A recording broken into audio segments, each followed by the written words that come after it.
मेरे प्यारे बच्चों, एक बार आपका फिर स्वागत है हमारे इस नए YouTube चैनल पे जिसका नाम है Shri Shiv Sai coaching institute of development. आज हम लोग क्लास 10th की साइंस का चैप्टर नंबर 1 पढ़ेंगे।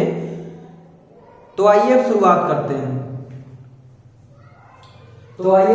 करते हैं। हम लोग पढ़ने जा रहे हैं क्लास 10th की साइंस का चैप्टर नंबर 1 जिसका नाम है रासायनिक अभिक्रियाएं एवं समीकरण। तो आइए सबसे पहले देखते हैं। सबसे पहली हेडिंग है पदार्थ। तो पदार्थ क्या होता है? कोई भी वस्तु जिसका कुछ वजन हो, जो कुछ स्थान घेरे, वो क्या कहलाएगा? पदार्थ कहलाएगा। जैसे कुर्सी हो गया, मेज हो गया, कोई भी ऐसी वस्तु जिसका कुछ वजन हो या स्थान घेरे। अब आइए आगे देखते हैं पदार्थों में परिवर्तन। तो पदार्थों में परिवर्तन जो है वो दो प्रकार से होते हैं। एक होता है भौतिक परिवर्तन, एक होता है रासायनिक परिवर्तन। भौतिक परिवर्तन क्या होगा? जब पदार्थ के भौतिक अवस्था में, आकार में या भौतिक गुण में परिवर्तन हो तो वो क्या कहलाएगा? भौतिक परिवर्तन कहलाएगा। जैसे गलन हो गया, वाष्पन हो गया, क्वथन हो गया, हिमीकरण हो गया, ये सभी क्या है? भौतिक परिवर्तन है। अब आइए अगला देखते हैं। अगला है आपका रासायनिक परिवर्तन। तो रासायनिक परिवर्तन क्या होता है? किसी भी पदार्थ के अणुओं के रासायनिक संगठन हो गए, द्रव्यमान हो गए, ये परिवर्तित होकर एक या एक से अधिक नए पदार्थ बनाए तो वो क्या कहलाएगा? रासायनिक परिवर्तन कहलाएगा। जैसे दहन हो गया, जंग लगना हो गया, ये सभी क्या है? रासायनिक परिवर्तन है। अब आइए आगे बढ़ते हैं। आइए देखते हैं रासायनिक अभिक्रिया। तो रासायनिक अभिक्रिया क्या होती है? जब एक या एक से अधिक पदार्थ परस्पर अभिक्रिया करके नए पदार्थ का निर्माण करते हैं तो उसको क्या बोला जाता है? रासायनिक अभिक्रिया बोली जाती है। अब आइए आगे देखते हैं रासायनिक अभिक्रिया की पहचान कैसे की जाएगी कि रासायनिक अभिक्रिया हुई है या नहीं हुई है। तो हम अवस्था में परिवर्तन देख के पहचान सकते हैं, उसके रंग में परिवर्तन देख के पहचान सकते हैं, उसके तापमान में परिवर्तन देख के पहचान सकते हैं, उसके गैस का निकास या उत्सर्जन को देखकर हम लोग पहचान सकते हैं कि रासायनिक अभिक्रिया हुई है या नहीं हुई है। ये बहुत इंपॉर्टेंट पॉइंट है, कई बार परीक्षा में पूछा गया है और साथ ही ये भी कई बार परीक्षा में पूछा गया है। दैनिक जीवन में होने वाली रासायनिक अभिक्रियाएं। तो दैनिक जीवन में कौन कौन सी रासायनिक अभिक्रिया होती हैं? तो भोजन का पाचन हो गया, हमारे दैनिक जीवन में होता है। लोहे पर जंग लगना हम लोग कई बार देखते हैं, लोहे पर जंग लग जाती है। दही का बनना हो गया, ये दैनिक जीवन में होता है। और श्वसन की प्रक्रिया, ये भी दैनिक जीवन में हम लोग देखते हैं। अब आइए आगे बढ़ते हैं। तो आते हैं रासायनिक समीकरण पे। तो रासायनिक समीकरण क्या होता है? रासायनिक अभिक्रिया का प्रतीकात्मक निरूपण क्या कहलाता है? रासायनिक समीकरण कहलाता है। अब आइए आगे देखते हैं रासायनिक अभिक्रिया का निरूपण हम कैसे कैसे कर सकते हैं।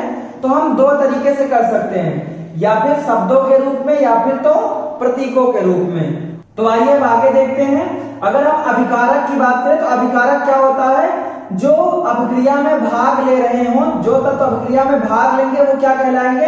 अभिकारक कहलाएंगे। और जिनका अभिक्रिया में निर्माण होगा वो क्या कहलाएंगे? उत्पाद कहलाएंगे। अभिकारक हमेशा किस ओर होता है? बाईं ओर होता है। और उत्पाद हमेशा किस ओर बनते हैं? दाईं ओर बनते हैं। अब आइए आगे बढ़ते हैं। अगर इस तरह का निशान यानी त्रिभुज का निशान, या आप इसको डेल्टा बोल सकते हो, इस तरह का निशान होगा अगर, तो हम जान जाएंगे कि अभिक्रिया में क्या दिया जा रहा है? ताप दिया जा रहा है। अब आइए आगे बढ़ते हैं। और कोई भी अभिक्रिया होगी उसमें, कोई भी रासायनिक अभिक्रिया होगी उसमें भौतिक अवस्था को दर्शाना आवश्यक होता है। तो भौतिक अवस्था कौन कौन सी होती है? ठोस होता है जिसको हम S से दर्शाते हैं, द्रव होता है यानी लिक्विड जिसको हम L से दर्शाते हैं, गैस होता है जिसको हम G से दर्शाते हैं, और जलीय विलयन होता है जिसको हम एक्वस बोलते हैं, उसको हम A और Q से दर्शाते हैं। तो ये चार भौतिक अवस्थाएं होती हैं। अगर कोई रासायनिक समीकरण लिखा है तो उसको भौतिक अवस्था दर्शाना बहुत आवश्यक है। अब आइए आगे बढ़ते हैं। हमको पता है कि रासायनिक अभिक्रिया का हम दो तरीके से निरूपण कर सकते हैं, एक शब्दों द्वारा और एक प्रतीकों द्वारा। तो शब्दों द्वारा कैसे करेंगे हम? जैसे कार्बन है और ऑक्सीजन है मिलकर क्या बन जाता है? कार्बन डाइऑक्साइड बन जाता है। अगर प्रतीकों द्वारा निरूपण करेंगे तो हमने C लिख दिया और O2 लिख दिया, साथ में क्या बन जाएगा? CO2 यानी कार्बन डाइऑक्साइड बन जाएगा। कंकाली रासायनिक समीकरण क्या होती है? वह रासायनिक समीकरण जिसके दोनों पक्षों में प्रत्येक तत्व के परमाणुओं की संख्या बराबर ना हो। देखिए यहाँ पे H2 है और यहाँ भी H2 है, लेकिन यहाँ देखिए O2 है और यहाँ O क्या है? 1 है। तो इसको हम क्या कहेंगे, असंतुलित रासायनिक समीकरण या कंकाली समीकरण। अब आइए देखते हैं अगला संतुलित रासायनिक समीकरण। तो संतुलित रासायनिक समीकरण क्या होती है, वह रासायनिक समीकरण जिसके दोनों पक्षों में प्रत्येक तत्व के परमाणुओं की संख्या क्या हो, बराबर हो, उसे हम क्या कहेंगे, संतुलित रासायनिक समीकरण कहेंगे। जैसे 2H2 plus O2 gives out 2H2O। मतलब देखिए यहाँ ये क्या है, आपकी संतुलित रासायनिक समीकरण है। हाइड्रोजन इसमें 4 है, हाइड्रोजन की परमाणु संख्या 4 है, ऑक्सीजन 2 है, और इसमें भी हाइड्रोजन 4 है, ऑक्सीजन 2 है। अगर हम देखें दूसरी वाली, ये भी क्या है, आपकी संतुलित रासायनिक समीकरण। अगर हम दूसरी देखें तो ये भी आपकी संतुलित रासायनिक समीकरण है, और ये भी क्या है, आपकी संतुलित रासायनिक समीकरण है। अब रासायनिक समीकरण को संतुलित कैसे करना है, तो उसके लिए कुछ स्टेप है जिनको हमको फॉलो करना है, और रासायनिक समीकरण क्या हो जाएगी, संतुलित हो जाएगी।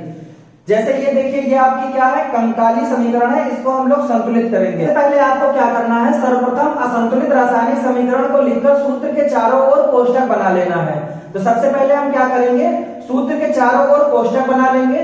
उसके बाद आपको क्या करना है, असंतुलित समीकरण में उपस्थित तत्वों के परमाणुओं की सूची बना लेनी है। तो उसके बाद क्या करेंगे, हम लोग सूची बनाएंगे, मतलब हम लोग तत्व लिखेंगे, और उसके बाद अभिकारक लिखेंगे और उत्पाद लिखेंगे। यानी तत्व कौन कौन से हैं, और अभिकारक में परमाणुओं की संख्या, और उत्पाद में परमाणुओं की संख्या। उसके बाद अब हमको क्या करना है, अब उस तत्व या यौगिक को संतुलित करना शुरू करना है जिसमें अधिक संख्या में परमाणु हैं। यानी उसके बाद क्या करेंगे, हम लोग संतुलित करना शुरू करेंगे। उसके बाद क्या करना है, पुनः समीकरण को देखें, जो असंतुलित है उन्हें ज्ञात करें और संतुलित करें। यानी समीकरण को आपको देखना है, और जो असंतुलित अब दोबारा हुए हैं उनको क्या करना है, ज्ञात करना है, और फिर उसको क्या करना है, संतुलित करना है। अंत में संतुलित रासायनिक समीकरण का परीक्षण करेंगे कि समीकरण के दोनों ओर तत्वों के परमाणुओं की संख्या समान है या नहीं है। अगर समान होगी तो समीकरण आपका संतुलित हो गया, अगर समान नहीं होगी तो एक बार फिर से संतुलित करेंगे तो आपका समीकरण क्या हो जाएगा, संतुलित हो जाएगा। अब आइए इस समीकरण को संतुलित करके सबसे पहले हम क्या करेंगे, सबसे पहले हम सारणी बनाएंगे। और सारणी कौन कौन सी बनेगी, सबसे पहले आप तत्व लिखोगे, अभिकारक लिखोगे और उत्पाद लिखोगे। तो हमने तत्व लिख लिया और अभिकारक लिख लिया, और अगला कॉलम बना लिया हमने उत्पाद का। अब आपके पास तत्व कौन कौन से हैं, तो हमारे पास केवल 3 तत्व हैं, तो 3 कॉलम बना लेते हैं। एक है आपके पास लोहा यानी Fe है, और दूसरा क्या है आपका हाइड्रोजन है, और तीसरा आपका क्या है, ऑक्सीजन है। तो अगर Fe की बात करें तो अभिकारक में इसके परमाणुओं की संख्या कितनी है, 1 है, और हाइड्रोजन की कितनी है अभिकारक में, 2 है, और ऑक्सीजन की कितनी है, 1 है। अगर हम उत्पाद की बात करें तो उत्पाद में फेरस की संख्या कितनी है परमाणुओं की, तो 3 है, और हाइड्रोजन की कितनी है, तो 2 है, और ऑक्सीजन की कितनी है, तो 4 है। अब हमको क्या करना है, देखिए हाइड्रोजन तो संतुलित है, हाइड्रोजन में परमाणुओं की संख्या बराबर है, लेकिन ऑक्सीजन और फेरस में बराबर नहीं है। तो हम सबसे पहले क्या करेंगे, देखिए यहाँ Fe3 है, तो यहाँ अगर हम 3 से मल्टीप्लाई कर दें तो आपका फेरस देखिए क्या हुआ, संतुलित हो गया। तो यहाँ आपका फेरस संतुलित हो चुका है। अब आइए देखते हैं ऑक्सीजन और हाइड्रोजन को हमको संतुलित करना है। तो अगर हम यहाँ 4 से मल्टीप्लाई कर दें तो देखिए 4 आपके ऑक्सीजन हो गए, लेकिन साथ में आपके हाइड्रोजन जो है डिसबैलेंस हो गया। हाइड्रोजन आपके कितने हो गए, 8 हो गए, जबकि यहाँ पर हाइड्रोजन कितने हैं आपके उत्पाद में, केवल 2 हैं। उसके बाद हम क्या करेंगे, यहाँ पे अगर हम 4 से गुणा कर देते हैं तो देखिए 4 गुणे 2 हो जाएगा। अब आपका रासायनिक समीकरण पूरा तरीके से संतुलित हो चुका है। अगर हम देखें यहाँ से तो Fe कितना है, यहाँ पर 3 है, यहाँ पर देखिए Fe कितना है, 3 है, मतलब अभिकारक में और उत्पाद में दोनों में फेरस जो है आपका, उसके परमाणुओं की संख्या कितनी है, 3 है। इसके बाद हाइड्रोजन की संख्या देखिए 4 दूनी 8, और इसमें भी 4 दूनी 8 है। इसमें भी चेक कर सकते हैं 3 गुणे 1 और 3 गुणे 1 यानी 3 दोनों में फेरस हो गए। और हाइड्रोजन देखिए 4 दूनी 8 हो गया, और 4 दूनी 8 यानी बराबर है। ऑक्सीजन देखिए तो 1 गुणे 4 और 4 गुणे 1 ये भी बराबर है। अब ये समीकरण आपका संतुलित हो चुका है। इसी तरह 1-2 एग्जाम्पल हम लोग अभी और देखते हैं। अब आइए अगला समीकरण संतुलित करते हैं। तो अगला समीकरण क्या है आपका, Na plus H2O gives out NaOH plus H2। तो आइए सबसे पहले हम क्या करते हैं, सारणी बनाते हैं। तो सारणी में हम क्या लिखेंगे, तत्व लिखेंगे, अभिकारक लिखेंगे और उत्पाद लिखेंगे। तो आइए लिखते हैं। सबसे पहले हम लोग क्या लिखेंगे, तत्व लिखेंगे, तत्व तो आपके केवल 3 है, तो हम 3 कॉलम केवल बना लेते हैं। और अगला कॉलम किसका होगा? अभिकारक का। और अगला कॉलम किसका होगा? उत्पाद का। अब आइए आगे देखते हैं तत्व आपके कौन कौन से हैं। 3 ही तत्व हैं केवल आपके। एक सोडियम है आपका, एक हाइड्रोजन है और तीसरा ऑक्सीजन है। अगर हम बात करें अभिकारक में तो सोडियम कितने हैं? सोडियम का केवल 1 परमाणु है, हाइड्रोजन के 2 परमाणु हैं और ऑक्सीजन के 1 परमाणु है। अगर हम यहाँ देखें उत्पाद में तो उत्पाद में सोडियम का 1 परमाणु है और हाइड्रोजन के 3 परमाणु हैं और ऑक्सीजन का 1 परमाणु है। तो इस समीकरण में देखिए केवल हाइड्रोजन जो है डिसबैलेंस है, बाकी सभी संतुलित हैं। तो हम लोग हाइड्रोजन को क्या करेंगे? संतुलित करना शुरू करेंगे। तो आइए सबसे पहले देखते हैं। सबसे पहले हम क्या करते हैं? हाइड्रोजन को संतुलित करने का प्रयास करते हैं। सबसे पहले हम यहाँ 2 से अगर मल्टीप्लाई कर दें और यहाँ भी अगर 2 से मल्टीप्लाई कर दें तो आइए देखते हैं कि क्या परिवर्तन हुआ है। तो हाइड्रोजन 2 थे, 2 दूनी 4 हो गए, यानी 2 गुणे 2 हो गए। और यहाँ पर हाइड्रोजन 2 था और यहाँ 1 3 था, 1 और बढ़ गया है, यानी कितना हो गया? 3 1 4 हो गया, यानी हाइड्रोजन आपके संतुलित हो चुके हैं। उसके बाद ऑक्सीजन देखते हैं। तो ऑक्सीजन यहाँ 1 था, 2 से गुणा हो गया तो यहाँ भी 2 हो गया और ऑक्सीजन यहाँ भी 2 हो गया है। अब आइए देखते हैं सोडियम। तो सोडियम उत्पाद में आपके 2 हो गए हैं, लेकिन अभिकारक में आपके कितने हैं? केवल 1 है। तो यहाँ भी 2 से मल्टीप्लाई कर देंगे। अब आपकी समीकरण संतुलित हो चुकी है। अब आइए समीकरण को पुनः एक बार चेक करते हैं। तो आइए देखते हैं सोडियम। तो सोडियम 2 गुणे 1 यानी 2 परमाणु हैं अभिकारक में और 2 परमाणु हैं उत्पाद में। हाइड्रोजन के 2 दूनी 4 अभिकारक में, 3 1 4 उत्पाद में। ऑक्सीजन के 2 परमाणु अभिकारक में और 2 परमाणु उत्पाद में हैं। अब ये समीकरण आपकी संतुलित हो चुकी है। तो अब आइए इसके आगे शुरुआत करते हैं। तो आइए अब शुरुआत करते हैं। सबसे पहले आइए देखते हैं रासायनिक अपक्रिया कितने प्रकार की होती हैं। तो रासायनिक अपक्रिया आपकी 4 प्रकार की होती हैं। कौन कौन सी? पहली है योगात्मक अपक्रिया, दूसरी है आपकी वियोजन अपक्रिया, तीसरी है प्रतिस्थापन अपक्रिया और चौथी आपकी है द्विविस्थापन अपक्रिया। पहले आइए देखते हैं योगात्मक अपक्रिया। तो योगात्मक अपक्रिया अलग अलग नामों से आपके पेपर में पूछी गई है, तो मैंने सारे नाम एक साथ लिख लिए हैं। जैसे योगात्मक अपक्रिया कहा जाए या संयोजन अपक्रिया कहा जाए या संकलन अपक्रिया कहा जाए या संयोगात्मक अपक्रिया कहा जाए या फिर संश्लेषण अपक्रिया कहा जाए, सभी में आपको योगात्मक अपक्रिया ही मानना है। तो आइए योगात्मक अपक्रिया की परिभाषा देखते हैं। तो इसमें 2 या 2 से अधिक अभिकारक मिलकर एक उत्पाद का निर्माण करेंगे। जैसे देखिए उदाहरण ले कोयले का दहन। तो कोयले के दहन में कार्बन और ऑक्सीजन मिलकर कार्बन डाइऑक्साइड बनाते हैं। अब आइए अगला देखते हैं वियोजन अपक्रिया। वियोजन अपक्रिया कहा जाए या अपघटन अपक्रिया कहा जाए, दोनों बात एक ही होगी। इसमें एक अभिकारक जो है 2 या 2 से अधिक उत्पादों में टूट जाता है। और वियोजन अपक्रिया आपकी 3 प्रकार की होती है। एक ताप वियोजन होता है, दूसरा विद्युत वियोजन और तीसरा होता है प्रकाश वियोजन। ताप वियोजन में क्या होगा? अभिकारक को गर्म करने पर वो 2 या 2 से अधिक उत्पादों में टूट जाएगा। जैसे कैल्शियम कार्बोनेट को गर्म करने पर वो कैल्शियम ऑक्साइड और कार्बन डाइऑक्साइड में टूट जाता है। अगला है आपका विद्युत अपघटन। विद्युत अपघटन में क्या याद रखना है आपको? विद्युत धारा प्रवाहित होने से ये अपक्रिया होती है। जैसे पानी को अगर विद्युत धारा के द्वारा गर्म किया जाए तो वो हाइड्रोजन और ऑक्सीजन में टूट जाता है। अब आइए अगला देखते हैं प्रकाश वियोजन या प्रकाश अपघटन। तो इसके अपक्रिया होने के लिए सूर्य के प्रकाश की आवश्यकता होती है। जैसे अगर सिल्वर क्लोराइड है उसको सूर्य का प्रकाश दिया जाए तो वो सिल्वर और क्लोरीन में टूट जाता है। अब अगला आते हैं विस्थापन या प्रतिस्थापन अपक्रिया। तो चाहे विस्थापन अपक्रिया कहा जाए चाहे प्रतिस्थापन अपक्रिया कहा जाए तो बात एक ही होगी। आइए अब इसकी परिभाषा देखते हैं। इसमें क्या होता है? अधिक क्रियाशील तत्व जो होता है वो कम क्रियाशील तत्व से उसके यौगिक को क्या कर देता है? विस्थापित कर देता है। तो आइए इसका एग्जाम्पल देखते हैं। तो फेरस प्लस कॉपर सल्फेट अपक्रिया करते हैं तो क्या बन जाता है? फेरस सल्फेट और कॉपर अलग हो जाता है।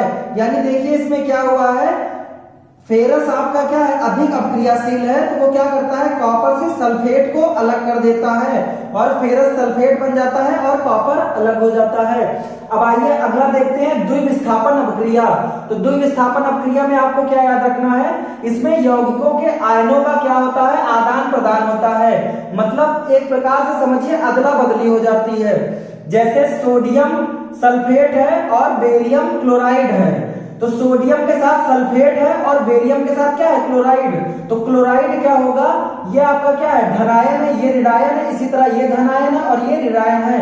तो ये वाला धनायन इस वाले धनायन से क्या हो जाएगा, वियोजित हो जाएगा। मतलब ये वाला इसके साथ हो जाएगा और ये वाला इसके साथ हो जाएगा।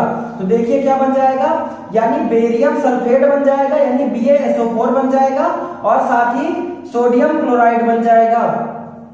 अब आइए अगला देखते हैं, अगला क्या है, उपचयन तथा अपचयन अपक्रिया। ये परीक्षा में बहुत बार पूछी गई है, तो ये आपके लिए मोस्ट इंपॉर्टेंट हो जाएगा। आगे बढ़ते हैं, अगर हम बात करें उपचयन की, तो उपचयन को ऑक्सीकरण कहा जाता है और ऑक्सीडेशन भी कहा जाता है। कभी कभी एग्जाम में ऑक्सीडेशन नाम से ही पूछ लिया जाता है, तो बच्चे कंफ्यूज हो जाते हैं कि हम तो हिंदी में पढ़े ये ऑक्सीडेशन क्या है। तो आप याद रखना, चाहे ऑक्सीडेशन कहा जाए, चाहे ऑक्सीकरण कहा जाए, चाहे उपचयन कहा जाए, तीनों बात ही एक ही होगी, तीनों की बात एक ही होगी।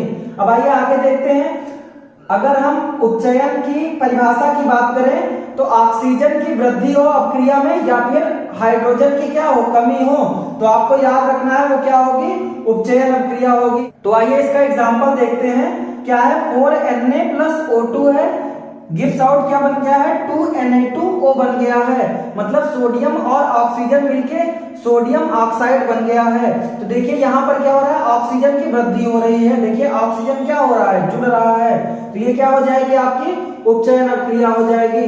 अब आइए देखते हैं अपचयन अपक्रिया। तो अपचयन अपक्रिया क्या होती है, ऑक्सीजन की कमी हो या फिर हाइड्रोजन की क्या हो, वृद्धि हो।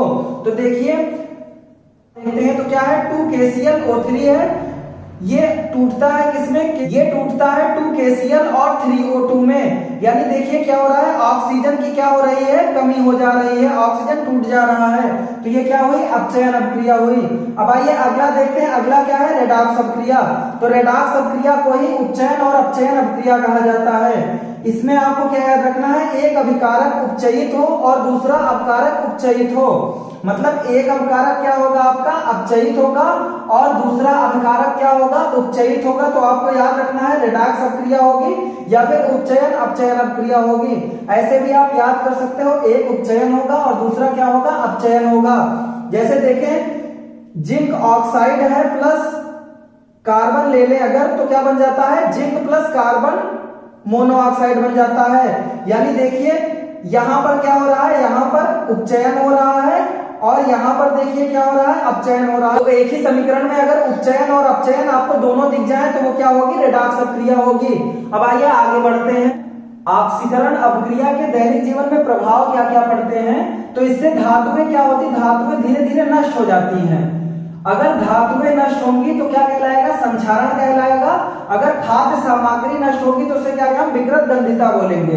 तो आइए देखते हैं सबसे पहले संक्षारण। तो संक्षारण क्या होता है, जब कोई धातु अगर नमी हो गया, वायु हो गया, पानी हो गया या फिर अम्ल हो गया, इन सब के संपर्क में आएगी तो क्या होगी, वो संक्षारित हो जाती है।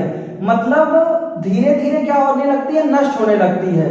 इसी प्रक्रिया को हम क्या बोलते हैं, संक्षारण बोलते हैं। जैसे लोहा है, तो लोहा अगर संक्षारित होगा तो उस पे भूरे रंग की परत जम जाती है। अगर चांदी संक्षारित होगी तो काले रंग की परत जमती है उसमें, और अगर तांबा संक्षारित होगा तो उस पे हरी परत जम जाती है। अब आइए अगला देखते हैं, विकृत गंधिता। तो विकृत गंधिता क्या होता है, जब कोई खाद्य सामग्री, ऐसी सामग्री जो वसा युक्त हो या तैलीय हो, वसा युक्त हो या फिर क्या हो, तैलीय हो, अगर वो वायु के संपर्क में आएगी, अगर वो वायु के संपर्क में आएगी तो क्या होगी, वो धीरे धीरे उपचयित होने लगती है। और इससे क्या होगा, उसके स्वाद में और गंध में, यानी उसका जो स्वाद होगा और जो गंध होगी उसमें क्या होगा, परिवर्तन आ जाएगा। तो वो क्या होने लगती है, खराब होने लगती है, नष्ट होने लगती है। इसी को हम क्या बोलते हैं, इसी प्रक्रिया को हम लोग विकृत गंधिता बोलते हैं। मतलब कोई वसायुक्त या तैलीय खाद्य सामग्री जो है अगर वायु के संपर्क में आएगी तो उपचयित होगी, जिससे उसके स्वाद और गंध में क्या होगा, परिवर्तन आएगा। इसी प्रक्रिया को हम लोग क्या बोलते हैं, विकृत गंधिता बोलते हैं, जिससे वो खाद्य सामग्री क्या होने लगती है, नष्ट होने लगती है। आइए आगे बढ़ते हैं। तो आगे क्या है आपका, तापमान आधारित रासायनिक अभिक्रिया के प्रकार। तो तापमान आधारित रासायनिक अभिक्रिया के दो प्रकार होते हैं। एक होती है आपकी ऊष्माक्षेपी अभिक्रिया, दूसरी होती है आपकी ऊष्माशोषी अभिक्रिया। पहली आपकी क्या होती है, ऊष्माक्षेपी अभिक्रिया, दूसरी क्या होती है, ऊष्माशोषी अभिक्रिया। अगर हम बात करें ऊष्माक्षेपी अभिक्रिया की तो इसमें ऊष्मा का क्या होता है, उत्सर्जन होता है। जैसे देखिए CH4 ले ले प्लस O2 ले ले तो क्या बन जाता है, CO2 बन जाता है, और साथ में पानी बनता है, और साथ में क्या होती है, ऊष्मा उत्सर्जित होती है। तो ऊष्मा का जहां उत्सर्जन होगा तो वो क्या होंगी, ऊष्माक्षेपी अभिक्रियाएं होंगी। ऊष्माशोषी अभिक्रिया क्या होती है, ऐसी अभिक्रिया जिसमें ऊष्मा की आवश्यकता हो तभी वो अभिक्रिया संपन्न हो पाए, या फिर हम कह सकते हैं अभिकारक को तोड़ने के लिए ऊष्मा की आवश्यकता पड़ती है तो वो क्या कहलाती है, ऊष्माशोषी अभिक्रिया कहलाती है। जैसे N2 प्लस O2 ले ले तो उसमें ऊष्मा की आवश्यकता होगी, 45 किलो कैलोरी ऊष्मा लगेगी, तब वो 2NO में टूट जाएगा, यानी नाइट्रोजन ऑक्साइड में टूट जाएगा। आइए अब इसका रिवीजन करते हैं। तो सबसे पहले आइए देखते हैं, सबसे पहले आज हमने क्या पढ़ा, रासायनिक अभिक्रिया के प्रकार पढ़े, कौन कौन से होते हैं। पहला है योगात्मक अभिक्रिया, दूसरी वियोजन, तीसरी प्रतिस्थापन, और चौथी क्या होती है, द्विविस्थापन अभिक्रिया। योगात्मक अभिक्रिया के कई नाम होते हैं, जैसे योगात्मक अभिक्रिया को हम संयोजन बोलते हैं, संकलन बोलते हैं, संयोगात्मक बोलते हैं और संश्लेषण बोलते हैं। तो अभिकारक मिलके एक उत्पाद का निर्माण करेंगे तो क्या कहलाएगी, योगात्मक अभिक्रिया कहलाएगी। वियोजन क्या होती है, जब एक अभिकारक जो है कई उत्पादों में टूट जाएगा तो वो क्या कहलाती है, वियोजन अभिक्रिया। वियोजन अभिक्रिया तीन प्रकार की होती है, ताप आधारित, विद्युत आधारित और प्रकाश आधारित वियोजन अभिक्रिया। तो ताप आधारित में गर्म करने पर अभिक्रिया होगी, विद्युत आधारित में विद्युत धारा प्रवाहित करेंगे तब अभिक्रिया होगी, और प्रकाश आधारित में सूर्य के प्रकाश की उपस्थिति में ये अभिक्रिया होगी। अगला है आपका विस्थापन अभिक्रिया। तो विस्थापन अभिक्रिया या प्रतिस्थापन अभिक्रिया क्या होती है, इसमें अधिक क्रियाशील तत्व जो है कम क्रियाशील तत्व से उसके यौगिक को क्या कर देता है, विस्थापित कर देता है, अलग कर देता है। जैसे फेरस है और कॉपर सल्फेट है, इन दोनों की अभिक्रिया कराई जाएगी तो फेरस जो होता है वो क्या होता है, कॉपर से अधिक अभिक्रियाशील होता है, तो क्या कर देता है, इसके यौगिक को क्या कर देता है, विस्थापित कर देता है और अपने साथ ले लेता है, यानी क्या बन जाता है, फेरस सल्फेट बन जाता है और कॉपर अलग हो जाता है। आइए अगला देखते हैं। अगला है आपका द्विविस्थापन अभिक्रिया। तो द्विविस्थापन अभिक्रिया में क्या होता है, यौगिकों के आदान प्रदान होते हैं। ऐसे समझिए दो बच्चों के पास कुछ खिलौने हैं तो आपस में एक दूसरे से क्या करें, अदल बदल लें, उसी प्रकार की अभिक्रिया होती है। वैसे तो बच्चों में लड़ाई भी हो जाएगी ऐसा करेंगे तो। अब आइए इसको समझते हैं।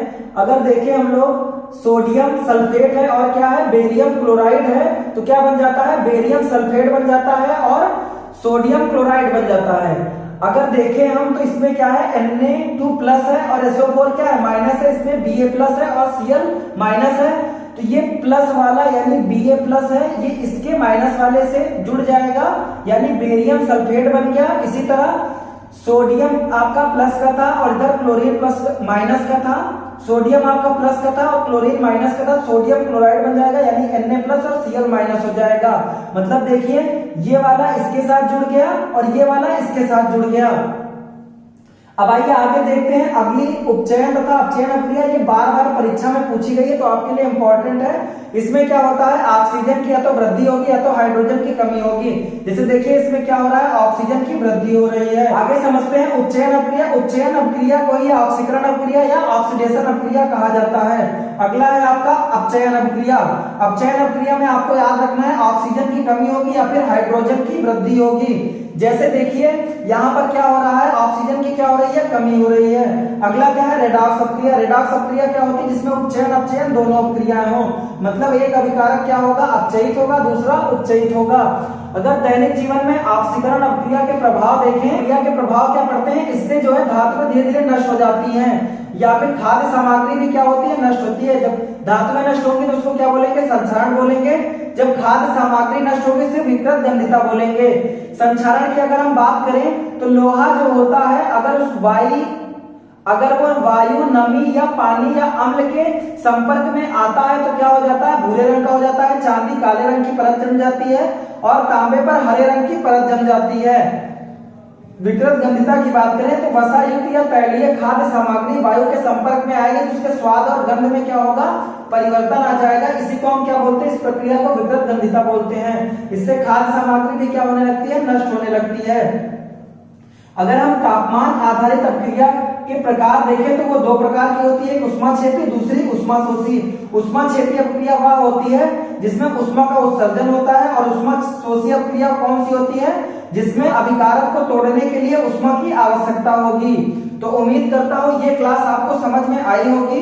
ये आपका वन शॉर्ट वीडियो था, वह आपके क्लास 10 की साइंस का पहला चैप्टर पूरा कंप्लीट कर दिया। अब हम लोग नेक्स्ट वीडियो में चैप्टर नंबर 2 पढ़ेंगे, क्लास 10 का चैप्टर नंबर 2 पढ़ेंगे, जिसका नाम है अम्ल, क्षार तथा लवण। वो भी हम लोग वन शॉर्ट वीडियो में कंप्लीट करेंगे, मतलब एक ही वीडियो में आप पूरे चैप्टर को पढ़ डालोगे।